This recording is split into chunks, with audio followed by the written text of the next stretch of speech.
بسم اللہ الرحمن الرحیم۔ السلام علیکم ورحمۃ اللہ وبرکاتہ۔ میرے پیارے بھائیوں اور بہنوں، آج ہم آپ کے لیے بدھ کے دن کا ایک خاص اور مجرب وظیفہ لے کر آئے ہیں جو آپ کی مشکلات کو آسان کرے گا، رزق میں برکت دے گا اور دل کی ہر جائز مراد پوری کرے گا۔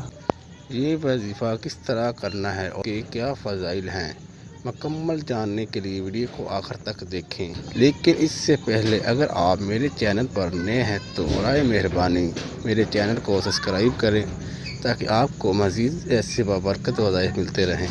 وظیفے کی فضیلت اور برکات۔ بدھ کے دن کا یہ وظیفہ بہت بابرکت اور آزمودہ ہے۔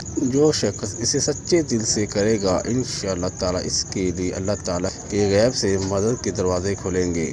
یہ وظیفہ خاص طور پر رزق کی تنگی، قرض کی ادائیگی، پریشانیوں سے نجات اور جائز حاجات کے لیے مؤثر ہے۔ وظیفہ کرنے کا طریقہ۔ بدھ کے دن نماز فجر کے بعد بوضو ہو کر کسی بھی صاف جگہ بیٹھ جائیں۔ سب سے پہلے 11 مرتبہ درود ابراہیم پڑھیں، اس کے بعد 100 مرتبہ یا باسطو پڑھیں، پھر اس کے بعد 11 مرتبہ درود ابراہیم پڑھیں۔ آخر میں اللہ تعالیٰ سے دل سے دعا کریں اور اپنی حاجات۔ یہ عمل مسلسل 7 بدھ تک کریں، انشاءاللہ تعالیٰ آپ کو حیران کن تنازع ملے گا۔ اگر آپ کو یہ وظیفہ پسند آیا ہو تو ویڈیو کو لائک کریں، کمنٹ میں آمین لکھیں اور چینل کو سبسکرائب ضرور کریں تاکہ آپ کو مزید ایسی بابرکت وظیفے ملتے رہیں۔ جزاک اللہ خیر۔